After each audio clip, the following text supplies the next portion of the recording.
Congresswoman Crockett, always good to see you and to have you on again. This was a year of first for so many things. It was the first time we saw a former president indicted, and it was your first year in Congress as a freshman.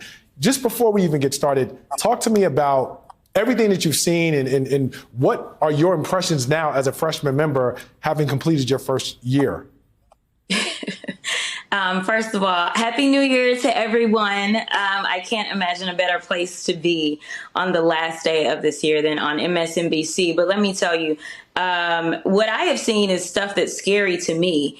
And going into 2024, I want everyone to be very serious about who it is that we send to Congress and who it is that is currently sitting in Congress. It's been scary whether or not we're talking about the fraud known as George Santos or whether we're talking about the insurrectionist gang, which, as far as I'm concerned, Speaker MAGA Mike is a part of, or whether we're just talking about the far right rhetoric that we're getting out of them and the policies that they're attempting to push, or if we just talk about the dysfunction or the clown show that they are in general that has held this country hostage a number of times, whether it was the debt ceiling fight or whether we were dealing with a budget in which we now are about to hit the crisis mode again on as soon as we get back, because we have two looming deadlines, one of them being right there in January.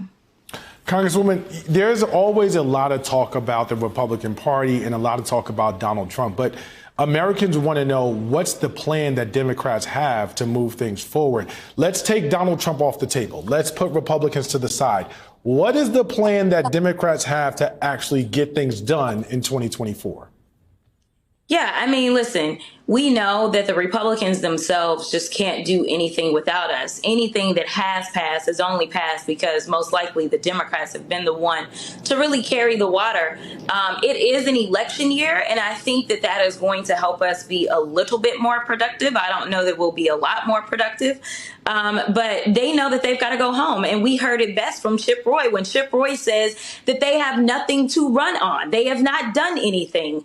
And so even if we disagree on what the policy outcomes specifically are, I think that it's better to at least go home and say that you've accomplished something. And so I think that they will feel that pressure, especially those that are sitting in Biden districts. They will put pressure on their conference to say, hey, if you want us to come back, if you want a chance at holding this majority, then we're going to have to start to get down to work and get to business and ignore the Lauren Boeberts of the world, the Matt Gaetz and the Marjorie Taylor Greens and the Paul Gosars, and actually do something productive. Now, one of your viral moments this year came from the House Impeachment Inquiry Committee and that subcommittee in its hearing, where you then brought up the notion of hard evidence and where that hard evidence was being stored at Mar-a-Lago. What's next for that committee, and what do the American people have to look forward to, or what has to happen in order to stop this charade of an evidence-empty impeachment inquiry against President Joe Biden? I think that we're going to focus on trying to redirect the attention of the American people. You know, there are those that don't understand what you are supposed to use an impeachment for or an impeachment inquiry.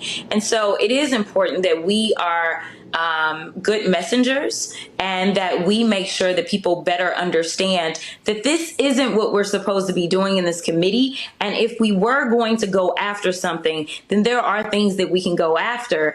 They just don't happen to involve the current president, but a lot of things involving the previous president. And I know that some believe that just because he went through 2 impeachments, that everything came out. Let me tell you, there's still so much more that can come out and that is coming out. And so I think that we are going to try to juxtapose the difference between a Trump and a Biden, when right now we know that the Republicans want to make it seem as if it's more of the same, and it is not. The two presidents have nothing in common except for the fact that they were both sworn in as presidents of this United States.